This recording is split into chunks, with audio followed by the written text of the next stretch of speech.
Yeah, and that is a good game from the opponent. Yep. GG! Hello YouTube, ImNotFine Day, and today we are going to have a look at Giada, Font of Hope in Historic Brawl as the games to win by slamming down angels one after another and growing them bigger and bigger and bigger. So, our commander, Giada, Font of Hope, 2 mana, 2/2 Flying Vigilance Angel, and each other angel you control enters the battlefield with an additional +1/+1 counter on it for each angel you already control. And then she can also tap and add a white, and you can only spend that white mana to cast an angel spell. So this obviously is a mana dork, but more importantly, she herself is an angel, so if you cast an angel, that angel that you cast sees 1 angel on the field because you control Giada, so it enters with 1/1/1 counter. The second angel that enters has 2 counters, the third angel, and so on and so forth. You get the idea, right? So basically, we play almost every single 2, 1, and 3 mana angel we can get our hands on, because cheap angels just like flooding the board. It is a really strong strategy with Giada, because if you go like Giada on 2 and on turn 3 you go Angel, you have actively put 3 additional power on board with just her ability alone. So that is very threatening. We are in mono white, so we are a bit light on removal, but we are working with what we got. So we have Swords to Plowshares, right? Fateful Absences, Marches, but we're not too heavy on removal. We hopefully we have also a few stacks elements that hopefully come in handy. Something like a Thalia, Guardian of Thraben, is pretty good, obviously, because we don't get affected as much by it. It's obviously just there as a stacks piece. Like at the top end, we play a ton of angels. How many do we actually run? We run 25 and a bunch of shapeshifters, so like 30 plus, I assume. And then we play Vanquish's Banner to keep drawing cards, right? We play Karn's Sign of Urza as a Planeswalker to effectively plus and keep drawing cards as well. Overall, there is nothing too special in this deck. There are a few big angels that I've excluded, namely Sarah's Emissary, which is obviously extremely great in the mirror matches or against like creature-based decks, absolutely crushing it. But I've wanted to stop the curve eventually, and I've decided, okay, no more than 6. I only play 4 6-drops effectively, and the mirror is called as, like, you can't just replace this with the land, right? But the idea of that is that I want to, since we're a mono white, I want to get away with as few lands as possible so I don't draw them later on, right? So we are on 39 lands and then the dual phase land, which, I mean, since we're going to up to 6 mana and hopefully get that, like, it's not that much, but like we really want to get to our 4th land drop, right? That's where this deck functions the most, because we have a ton of 5-drops. We can tap the one white, the one additional white with Giada and play our creatures that way. So yeah, like I wanted to let this deck function without too much mana and reduce the amount of dead draws that you get, right? Because you're in mono white, you're not getting a lot of card filtering, so you can't sculpt your hand like the usual blue deck does. So we have to work with what we get, and I think just having, like, not having the option of having a big top end angel is just worth it for the trade-off that we have more consistent hands in the early game. Anyways, hope you will enjoy the following gameplay, and if you do, consider throwing a like on the video and subscribing to the channel, and let's do it. We are ready to play against Marwyn the Nurturer, and 2-lander. Against Marwyn specifically, I really want to have removal early, so we can pitch one of these angels for March of Otherworldly Delight. Excuse me. I think I will keep it. I'm going to play the Secluded Step, turn to Giada. Then we want to remove the Marwyn as soon as possible. I assume they have a bunch of protection spells for Marwyn, so we kill Marwyn whenever we can. Would be great to hit another land drop, but it's actually not that crucial here, because we have another like early game play. And if we need to, we're going to trade that off for the Paid Collector or something like that. They're opting for a Land of Elves turn 2 play. Maybe they've drawn it. I assume so. Since Giada has Vigilance, we can swing in here. Then play Impostor. Play Ozolith. And then next turn we can tap down 1 white, 1 additional, and then only exile 1 card from hand to remove Marwyn. And Ozolith is obviously here in the deck because we're putting a ton of counters on our cards, right? So that just preserves the counters. Oh, beautiful. We still go with that play. You pay 3, exile you. We just exile the more expensive card here, basically. And we just beat down. So they've, like, we missed 1 land drop, but they missed 2 land drops, I believe, now. So losing this Marwyn is really devastating for them. We're both on a low land economy here. Oh, whoa, okay. That produces a ton of mana. This is almost more scary than a Marwyn, honestly. But just almost, right? Like, Marwyn would have just tapped for 3 here as well. Untapped. Do they use a fight spell, for example? Sprouting Renewal. Okay, they go for the Ozolith, that is fine. We swing in. And play a Stalwart Valkyrie. And now we have... well... we have 7 power in the air, they have 8 lives, so that's a bit unfortunate, and that can actually cost us the game, believe it or not, right? Because Elvish Archer is going to produce a ton of mana here, and yeah, like, they drop Marwyn, Archer taps for 4 now, right? And they can easily set up for a Creator of turn next turn, right? Was that the correct order though? I think I'd imagine that you want to play the Marwyn first and then play your elves, right? But if they only have, if they don't have another elf in hand, okay, that's interesting. So they're going to flood the board here. No, they just play the Marwyn afterwards. Oh, they play Vivian and give the creature reach. And now they can uptick and create reach creatures. That is very, very annoying. Swords to Plowshares, and then I would probably use my attack to kill the Vivian. Going to trade off this Impostor. Ooh, that's pretty nice. Okay, we go face with this. Well, you go at Vivian. I'm not sure if I'm supposed to attack with Giada. The Olmbrook Escort can give creatures with counters lifelink indestructible, which is pretty great.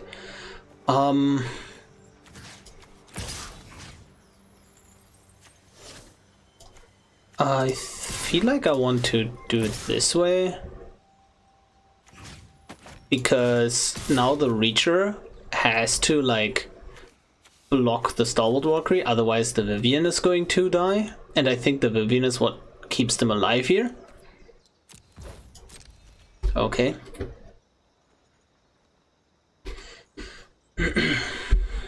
Although, I'm just dead next turn, aren't I? I'm potentially just dead. Interesting.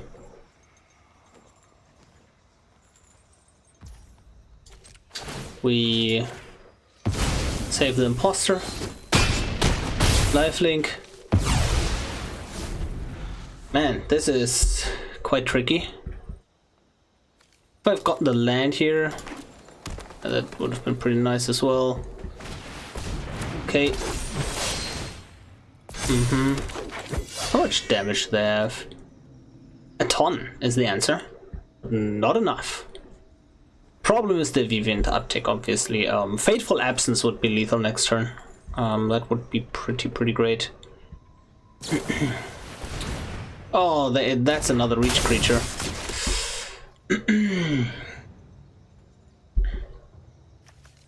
Yeah, not drawing Nancy was pretty brutal, I believe.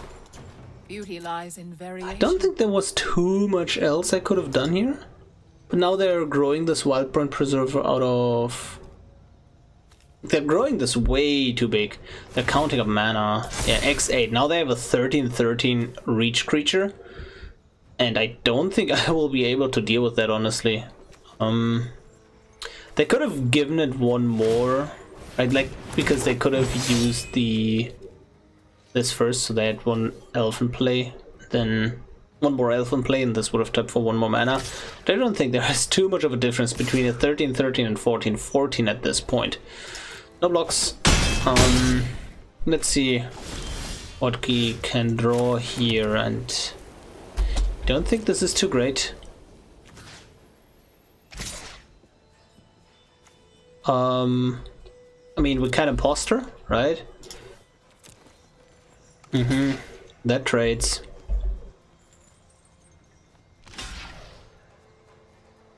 Yep. Now we have 1 or 2 drops in the graveyard. We can play as Guardian Savior. And this is pretty decent. But it's not good enough, right? It's not good enough. Cat, you haven't appeared in all those videos, and now you want attention, huh? Yeah. Please.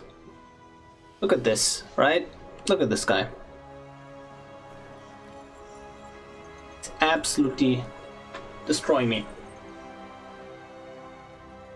Anyways. I believe they have lethal here. Mounting up. I don't think there is too much I can do here. Anyways, GG.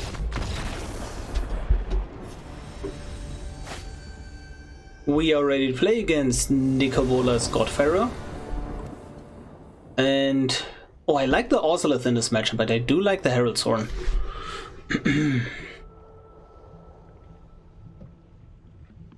The only problem I fear is I don't think I will have time putting counters on the Ozolith.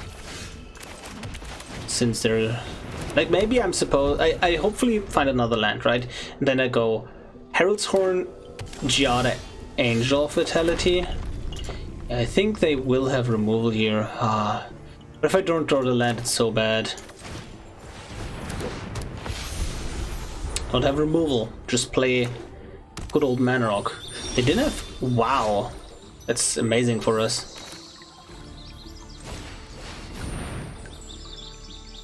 Bloodline Pretender. Oh, I missed 2 damage. Whoops, my bad. Hopefully that won't matter. Okay, mental note to self. Missed 2 damage. Honestly, I just need to keep hitting land drops right now. It's not like we have too few lands as well anyways, but it just has been brutal. So I think I'm supposed to play the more expensive Angel here. I really want to hit another land drop for this Herald's Horn to basically unlock this whole hand. Oh well. Got a 3 mana 6/6 with flying here. Oh, that is pretty good. Reversal, and we're going to sacrifice...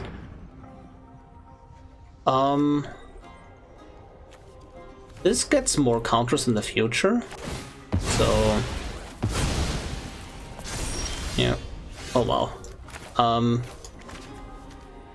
So I could play this pre-combat to deal a bit more damage. But I think I'm supposed to play this Esper Sentinel pre-combat, put the counters of the Ozolith on it, so they have a harder time paying, and I draw my lands, and then I play the Valkyrie, right? I think that's what I'm supposed to do. Okay. We're going strong with our 2-lander. Again, just 1 land allows us to play this whole hand, basically. Bonus clutches. They take the tapped creature. Not the greatest idea, I believe. Do I just Herald's Horn or do I Cohort? I think just flooding the board is the best idea, right? I can do it immediately, basically. Yeah, I can rebuild later. And like the order didn't matter there, it was the same amount of damage if I played this pre or post combat.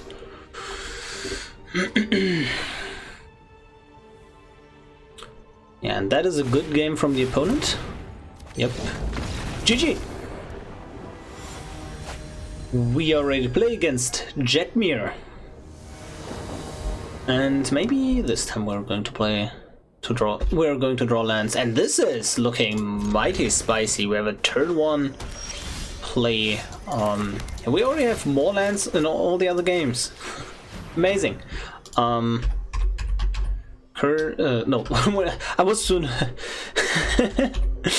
Jetmir Nexus of Revels. I was about to name Curse of Silence, but that is, I mean, that would be a big brain play, right? If they're about to Curse of Silence me, wow, amazing. But like then what, they would have played the snow-covered plains on turn 1, probably, and named Giada. Anyways, so we go with Giada, and then next turn is, oh my god, we are putting so much power on board here. Anointed Procession, obviously a very scary card. Swing in. We play a Youthful Valkyrie first, and then an Angelic Page. Anyways, yeah, and we have lethal in 2 turns. They are thinking. Although, so the lethal in 2 turns thing is like we play an Angel of Destiny. Oh, they just surrender. Angel of Destiny and then attack. But then a board wipe could gotten us with the Ornbrock. Like we could instead protect everything with, or like something with Ornbrock Esper card. And I've seen Jetmir decks run board wipes, but I personally think you shouldn't run board wipes in Jetmir decks. Like this decision wasn't like based on how I will build a Jetmir decks. It was just like, okay, what are most people playing in Jetmir? And I would have based my play on that. Anyways, GG. We are ready to play against Ren 7. And this should be a pretty cool matchup. Yeah, especially with the Curse of Silence, right? They're usually built to play Ren 7, then like Ren 7 by them, like Ren 7. So the real threat here on Ren 7 is obviously just -3, and then they have a huge reach creature. But oh yes, this is lining up beautiful. So I can go for Resplendent Angel and Ornbrock next turn, but since they're mono green, I think they're light on removal. And Linvala, Keeper of Silence, actually shuts down their Elysian Kyriadid. So we're just actively taxing their mana here by making these plays. So we swing in and then play Linvala and send them back to the stage. Like, they reduce their mana costs here, but again, I keep increasing their mana costs and shutting off their mana dorks. Currently, they only have 4 mana to work with. Anyways, let's see. Yep, that's a Narnum Renegade. And reveal top. Sure. They keep it, so I assume they don't have a land drop. Oh my god, this is disgusting because we get to Mox Amber and then play Lyra pre-combat to buff our team. There is an argument to be made to drop this Lyra post-combat, because then we can play the Ornbrock Escort. Because if I drop it pre-combat, the only mana I can, like the 1 mana left, I can only use it on angels. So, yeah, I think I'm just going to play it safe and play Ornbrock Escort and my Lyra here. because I believe this is lethal next turn anyways. No, it's actually 2 off. So yeah, this would have been exact lethal actually in 2 turns. So maybe it was correct to not play the Onbrook Escort here. Interesting, interesting. I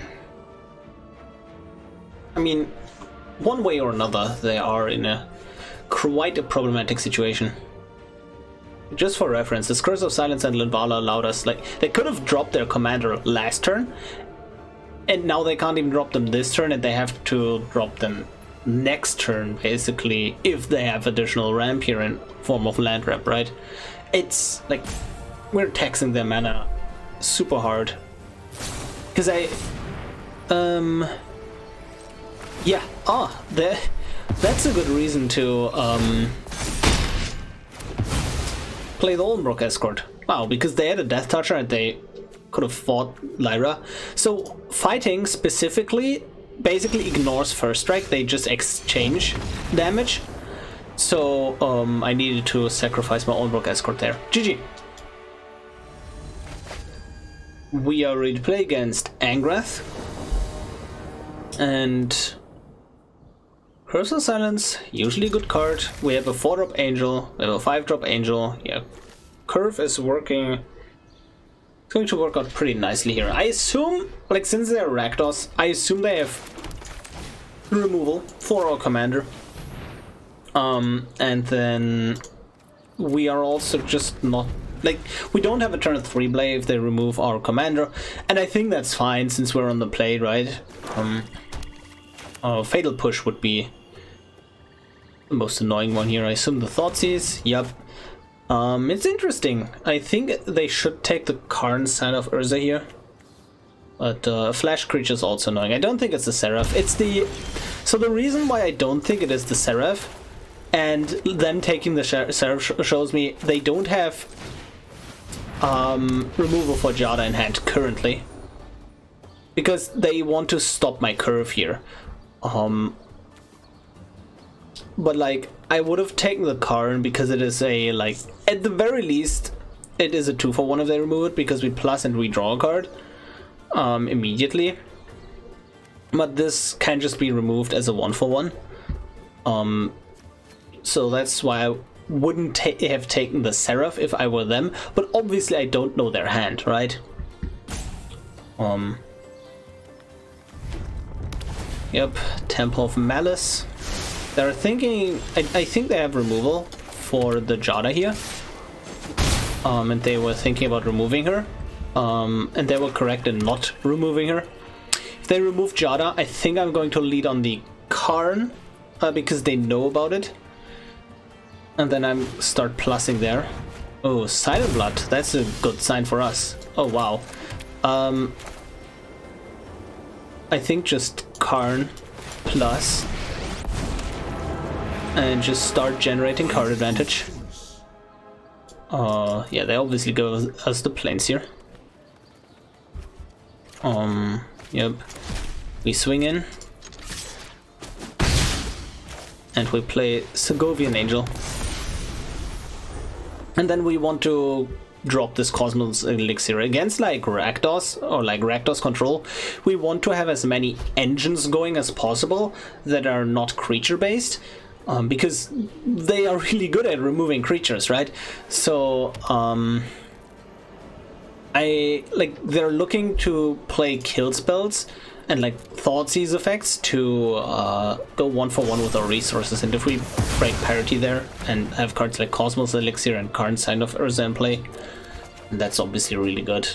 So even though it kind of takes some tempo away, yeah, see, Baleful Mastery removed, but I don't want them to be able to grab this out of my hand and like get rid of it. So I'm really want to get this Cosmos Elixir going as early as possible. Fragment Reality is, I don't think, is something that we need here. Now we can hold up an Angel of Grace at instant speed, but I think I'm much more inclined to just play Giada next turn, hold up the Fateful Absence.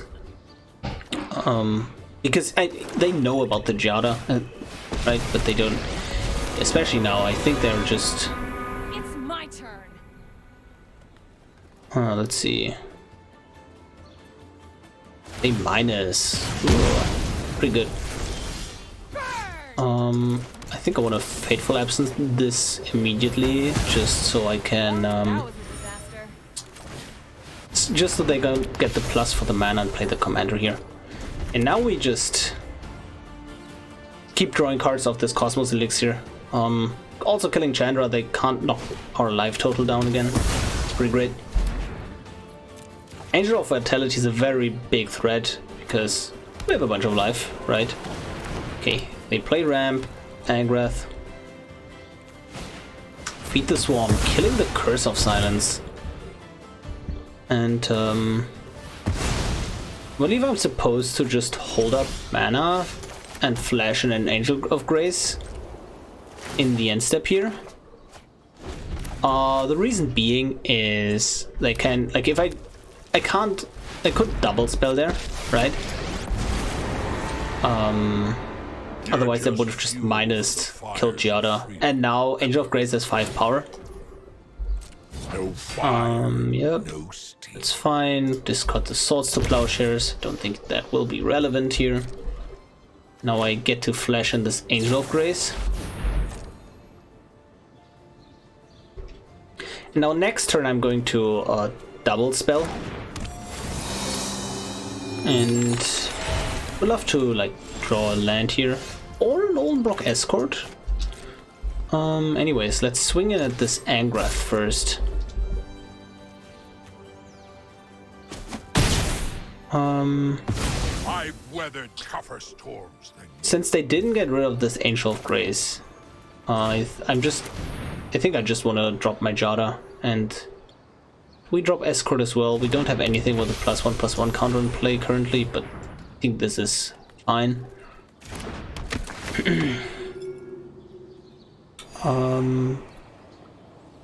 Cast out is something that I want, I think, to be able to remove a Planeswalker here. And I can cast out and play one of these 3-drops. Especially that they've shown me the Feed the Swarm already. They have very few ways of actually dealing with this cast out.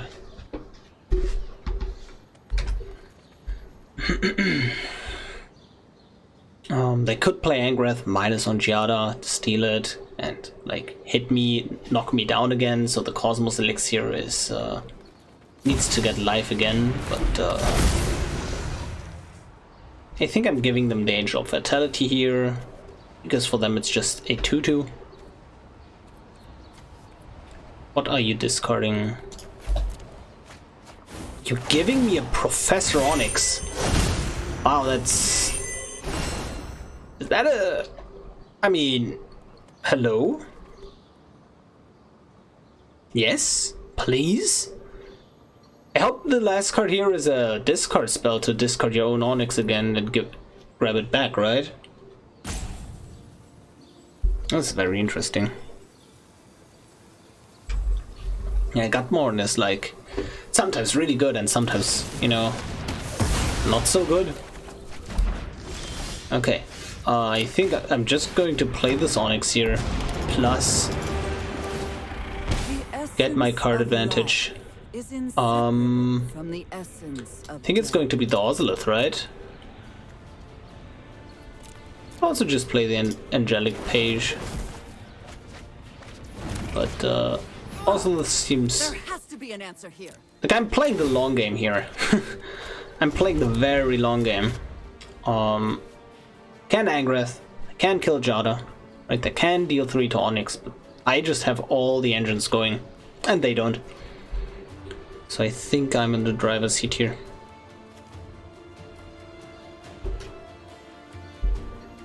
And I'm really not, like, I don't care about this Gutmorn being on the field, honestly. Like, I can give them a Resplendent Angel, but they can't use it as effectively as I do, because they can't activate it. Also, they're just not gaining life, really, in their deck. Angrath. Here be monsters. And They're just going to. Are they just going to minus the Ownbrook escort? They minus the Giada. Sure, that's fine. For my freedom. A fair price. They swing in at Professor Onyx. Question is if they swing in with Gutmorn as well. Don't think so. Because they want to block. That goes on your permanent Here. record. Yep, put into command zone. Now I get to... it's plus. Sure. Just get the biggest threats here. Cast out on the Gutmorn. Impeccable study place. And swing in. And play the Resplendent Angel. Pretty good. You're on your own. Yep. Yeah, and we get life. We bottom this. Hey, Professor Onyx is pretty good in this Angels deck. I should play it more often.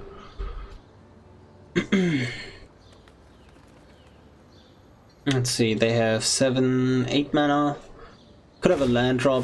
Extinction event on odd. Yep, that does it here. But just get to play all my engines. Draw 2 off of this, that's probably fine. Plus here. Well, it's not really a choice, isn't it? Do I go Vanquish's banner or do I just go Shepherd, returning a... What do I have? 2.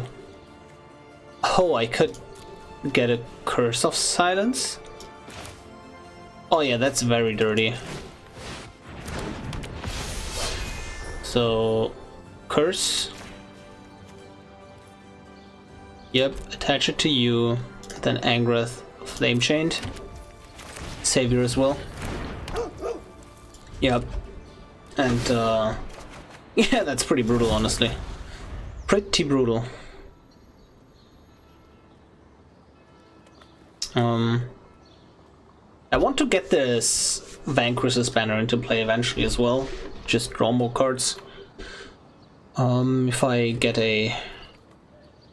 Yeah, I just need to get a 5-drop Angel next turn, then kind of go... Because I have 10 mana, so like Vanquish's banner, Angel, draw immediately. Yeah, that shouldn't be too hard.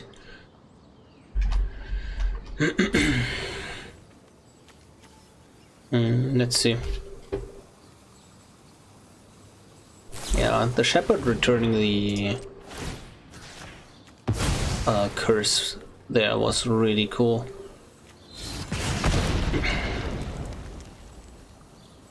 Because that could have actually like almost killed the Onyx. They like just ult, right, and then they would have had like enough mana to play Angrath minus steal kill. That would have been pretty brutal.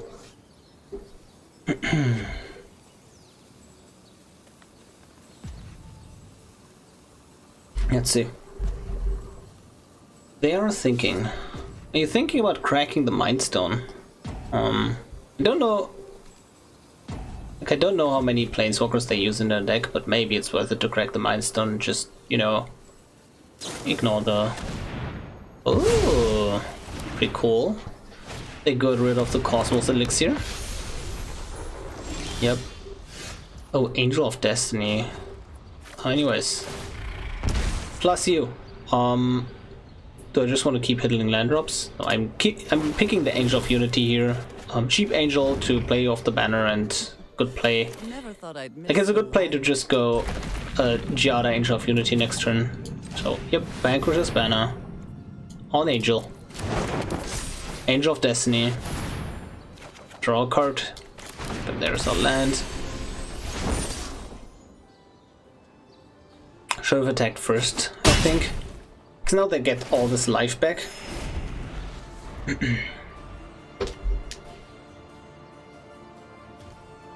But I think I can just go for an Angel of Destiny kill here in the future. Because I'm just gaining so much life.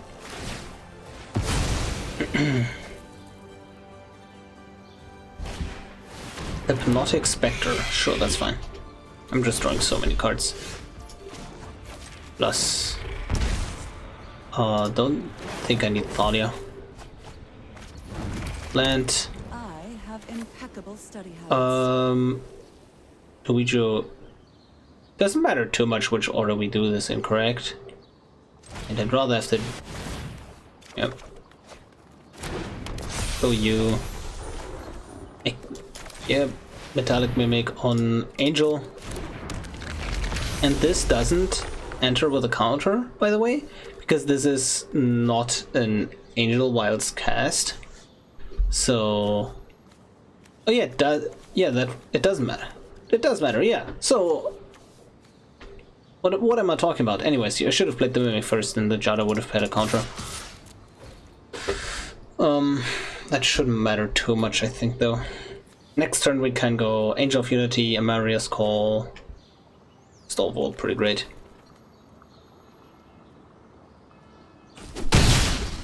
Yep.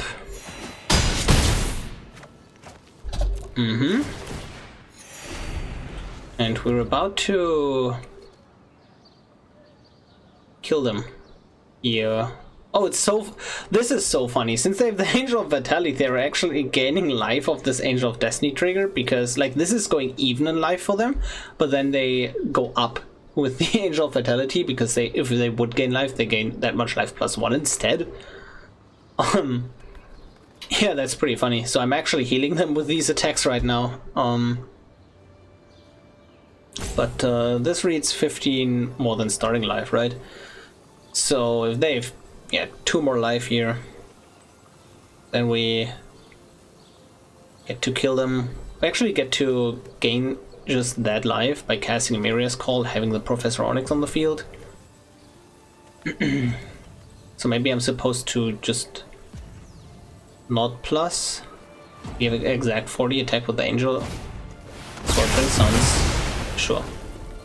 I mean, that's just game. That's just game right here. Right? Yeah. Anyways, we just attack with Angel of Destiny, heal. I assume the opponent is on mobile. Like whenever people are playing slowly, might be a bad internet connection or something like that, right? Don't think they are roping me intentionally right here.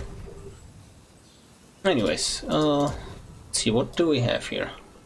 This seems like a, nice Rakdos control list. By the way, Rakdos control, I think the best commander for Rakdos control right now is Obnixilis the Adversary. The deck is really, really fun. Check it out on my channel if you haven't already.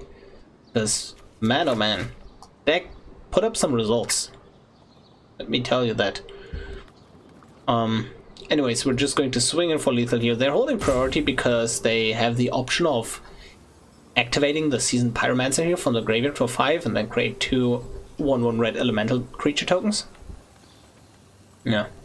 So funnily enough, I've played the Ozolith, but I haven't put, like, I could have put 1 counters on creatures, right? But so far I've actually put 0 counters on my creatures since I've played it. And man, I think that's just pretty funny, honestly. Anyways, swinging for lethal. Yep, Angel of Destiny. Yup. And I believe I've never won off an Angel of Destiny trigger before, so that's a first. End the turn. And we win the game. GG! We are done with the game, so I hope you enjoyed them as much as I did. And Giada, Font of Hope, is a pretty reasonable mono-green commander, and it's actually a pretty nice mono-white commander, right? Like, you're basically a mono-green Stompy deck that plays exactly 1 mana dork, and that's in your command zone, and then you're just going to play big creature after big creature after big creature. Pretty cool, I think. You're a mid-range deck, so you can go from the aggressor to just grinding people out. It's pretty cool, as you've seen, especially in the last game. You really can go into the long game. Anyways, if you want to play this deck on a budget, what can you cut? What do you need? And I mean, the deck is pretty expensive. like unreasonably so, but I mean, it is what it is. Like, all these angels here are mythics, and honestly, most of the angels themselves you can just replace with whatever angels you have, right? And that's the appeal of Giada. If you have a bunch of angels lying around, you can just throw them in there, right? Cut a few of these. I don't think there is any particular angel that you absolutely need to have in this deck. Like, some are better than others, right? Like Lyra Dawnbringer is a lord as well, so that's pretty good. But you don't need a Lyra Dawnbringer for this deck to be good, right? Lands, you can just run the 4 planes, basically.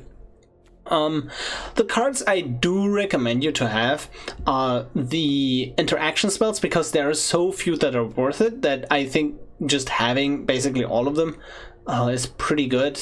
Maybe not the March of Otherworldly Light, because it is a good card, and in other formats it's good as well. It's just you don't get to play this too often in Historic Brawl, but something like a Swords to Plowshares, Fateful Absence, just a great card.